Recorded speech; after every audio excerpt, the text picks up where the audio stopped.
What is up guys, it's BlueVR here, and this is my journey of how I beat Five Nights at Freddy's 3's hardest mode, which is Aggressive Nightmare Mode, which, if you don't know what Aggressive Nightmare Mode is essentially the 6th night, or in other words Nightmare Mode, with the aggressive cheat on in the cheats menu, which makes Springtrap twice as aggressive, I believe, so he moves twice as often. And in my opinion, by my experience with it, it wasn't as bad as 1020 mode. I actually had a worse time with 420 when I did that, but that might have been just because I got very lucky with this one. This game is heavily reliant on RNG. Like, if Springtrap wants you to lose, he will make you lose, and you're going to see instances of that throughout the video. But yep, this is essentially going to be me going from night 1 all the way over to Nightmare Mode, and after beating Nightmare Mode, we then go on to the Aggressive Nightmare Mode attempts. So I hope you enjoy this video, and let's go over to night 1.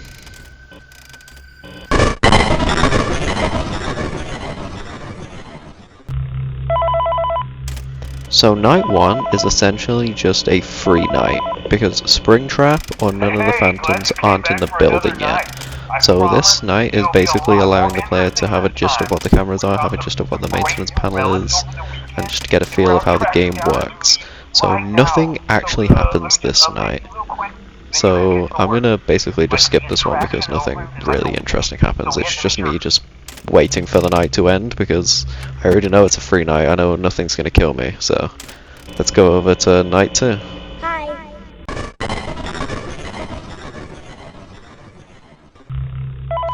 So night 2 is where the game really begins, and Springtrap is now in the building and is now actively roaming and trying to get you. And this night also adds the Phantom animatronics, which are essentially, I call them distractions. They kind of distract you from the main priority, which is Springtrap. So a lot of what the Phantoms do is they kind of jump scare you, but they don't kill you. They jump scare you and they kind of mess with your systems. So a lot of them give it ventilation errors, but there's one special case which is a Phantom Mangle, which gives you an audio error. There's also another special case with Phantom Marionette where they just sort of just hover in front of your face and they just don't let you do anything. In Aggressive Nightmare, if Night Marionette hovers in front of your face in a really bad time, then you're essentially just dead, but we'll get to that a bit later. In this night, while it might be night 2, Springtrap can still really easily sneak up with you, and if you lose sight of him and lose where he is, he can still very easily catch you off guard and kill you.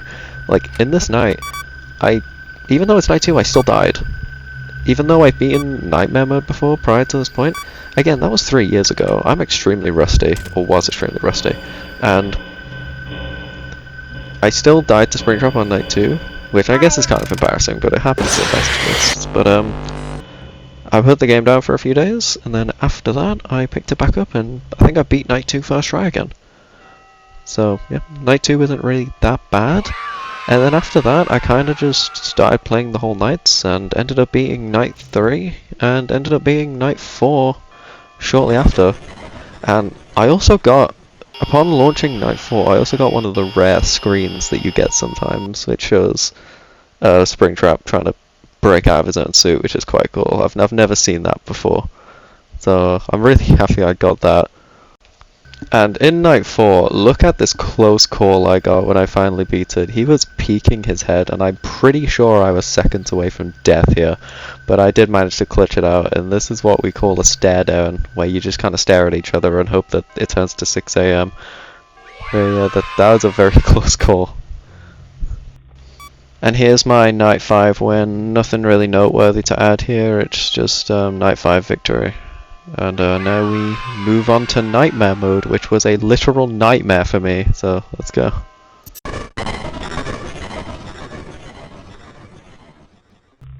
So Nightmare Mode is quite a difficult night, and at first I had major troubles with it, where I was just trying it over and over and over and not getting much luck trying to win it here.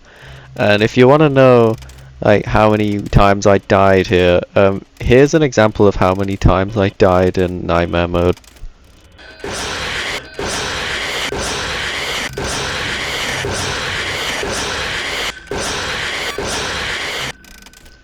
So a lot of the problems I had with Nightmare mode kind of translated over to Aggressive Nightmare, which was trying to keep track of him, trying to get him to a point where I want him to be, and figuring out what vent he went in. That was such a huge problem for me, because I would hear the vent noise and I would be so lost on what vent he went in, and especially when there's an audio error and I don't hear the danger noise, which the danger noise heavily plays into the strategy I've been using for both Nightmare and Aggressive Nightmare. I would have to use the cameras to look for him actively in the cameras and try to figure out where he is. And that becomes a big problem when the cameras are out and I'm not really all that sure where he is. And I feel like going to reboot the system where you don't know where he is very dangerous, because he can just go in a vent and he can quickly jump out that vent and he can easily just destroy you. Because there's been many times where I've lost sight of him and he's quickly gone to cam 9 or has quickly gone to cam 10 and he's jumped into the vent and he's quickly just gone to my office and killed me. So there's this strange glitch that I also came across a lot, where as soon as I loaded up the night, I would get instantly jump scared by a phantom, which in this case it's Phantom Chica, but I've also got one where I get instantly jump scared by Marionette, and there's another one where I get instantly jump scared by Balloon Boy. I don't know if I have footage of it, but if I have footage of it, I'll put it up on the screen. And honestly, it's so strange, I've never seen it before. I believe it happens when I quit the game during a phantom jump scare, because what I did a lot during my Aggressive Nightmare playthroughs was if I knew I was dead, I was just going to quit to the menu. That's what I did. And I think if I do it during a phantom jump scare, it glitches out and just jump scares me as soon as I start the game again. And that would happen every single time you load up the game until you restart. So I was like, that could be a way to get rid of a phantom, but I don't want to do that, because when a phantom jump scares you, it's gone for the whole night, and I felt that was a cheesy way to get rid of a phantom, so I restarted the game when that happened, and I did do some attempts with it, but thank God it wasn't the ones that won. I don't think. Aggressive Nightmare definitely wasn't. But yeah, I didn't want to win that way. I didn't want to win with anything holding back. So yep, that was just a strange glitch I found. I thought it'd be funny to include in this video. But Nightmare mode was eventually done. That was just because of me getting better with kind of guessing where he is, figuring out where he is without directly looking at him, and kind of using guesswork, to be honest. I use a lot of guesswork, even in Aggressive Nightmare. And I'll go over what strategy I'm using when we're looking at me playing Aggressive Nightmare. But I kind of saw Nightmare mode as kind of the prerequisite to Aggressive Nightmare. It's like, if I can beat Nightmare mode, I'm ready for Aggressive Nightmare. That was my mentality for the time. And when I beat Nightmare mode, I was like, alright, now's the time to start playing Aggressive Nightmare. So now we're on to the final night of the video and all of Fnaf 3, which is Aggressive Nightmare. Now, Aggressive Nightmare is, of course, as I said at the start of the video, the fastest and most craziest that Springtrap can get to. And this is mainly, not mainly, but like, luck has a massive factor in it. Like, Springtrap can move, he's a fast person. And so, the strat that I'm using right now is a strat that I got from the Bones 5, and it's from his Decompiling Fnaf 3 video, I think it's called. I don't think it's called exactly that, but it's the video where he's explaining how to beat Fnaf 3 Aggressive Nightmare, so I recommend you go and check that out if you want an even bigger insight into how to beat this mode, because he can definitely explain it better than I can. So, but what the main strat is at the start of the night, I like to let him roam. And what let him roam means is just let him just walk about, go wherever he wants to go. Don't use the audio log, because I don't need to use the audio log. And when it goes to 1 AM, then you have to really look out, because 1 AM is when Springtrap can officially enter vents. So yeah, it's a bad time. If any systems go out at 1 AM, you need to make sure you are safe and sound when you go to reboot that vent. And where you want to keep Springtrap, you want to keep Springtrap at the lower half of the map. Now that might sound counterintuitive because you want him to be as far away from you as possible, right? Wrong, because if you look at the map layout, a lot of vents that are at the top half of the map can actually lead straight to your office. Like Cam 7 can lead straight to your office, Cam 9 can lead straight to your office, and Cam 10 will just instantly jump scare you. So, the bottom half of the map is where you want to be, because the Cam 5 vent only leads to your window, and for this strat, being at the window is actually really good. If he's at your window, you're very happy. And if you just kind of seal Cam 2. So, the strategy also revolves around using the danger sound. Now, the danger sound is sort of the ambient noise that plays when Springtrap is near you. So when he's in cams 4, 5 and 3, the danger sound is kind of, it's not really quiet, but it's kind of normal. But when he gets to cam 2, it like gets noticeably louder. And when you're playing the game, and you're like actively listening for that noise, you can tell the difference between them after you've been playing it for a while. So, what I like to do is at the start of the night, when I don't hear the danger sound and I know he's at the top of the map, I will look for him at the cameras, I will just kind of stare at him, and close the vent that is closest to him. So if he's in cam 10, we'll close the cam 10 vent. If he's in cam 9, we'll close the cam 9 vent. But make sure you keep your eye on him, because he is very quick. You can very easily lose track of him.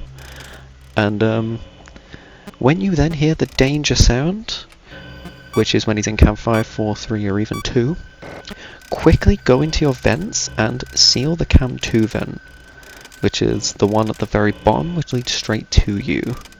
And then do what I'm doing right here, which is keep your camera on cam 2, and as long as you can hear that danger sound, then you are basically safe from all attacks, as long as you've sealed that cam 2 vent. But a giant hindrance in this strategy comes in the form of Phantom Freddy, which when he's walking past your window, the danger sound plays at all times. So if you're not directly looking at Springtrap in like a camera, you will not know where he is. So when Phantom Freddy's going across the glass, you will not know where this man is. So you're just gonna either have to pray that he stays in the bottom half of the map, or you're gonna have to keep your eye on him on the cameras. But really, the sweet spot is staying in cam 2 and letting him roam around the lower half of the map. But as soon as you hear that danger sound stop and he goes to the upper half of the map, you need to quickly go up there, you need to figure out where he is, and you need to seal his closest vent.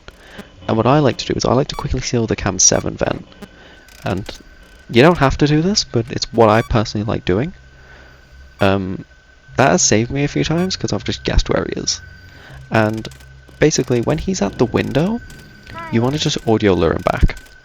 Now there are some problems with this, like sometimes he will ignore the audio lure, and I believe there's a 1 in 10 chance that he won't listen to it, and that's gotten me killed numerous times. And another problem that you get with this strategy is his speed, really. There have been a few times where I have gone to open the camera to do the audio lure and he's already ran past. So there's going to be times where the game just like, oh, you lose. And there's going to be some times where he just ignores the audio lures. There's going to be some times where he's too fast for you to even humanly react. And also another thing, when you're in the little loop of just opening and closing the camera, don't worry about the video error. As long as you hear the danger sound, and you can even look at the static on the cameras as well to see if he's moved out of the room or into the room, you know where he is.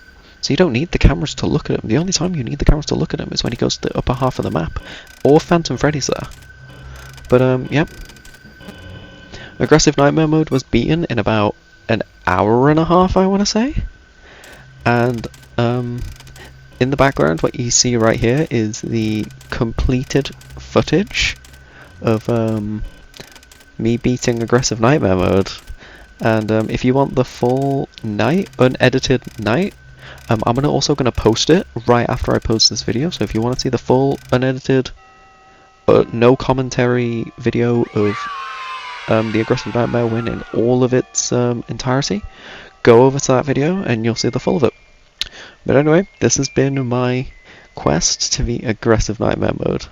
Thank you so much for watching this video. I hope you enjoyed, and I will see you next time. Bye bye.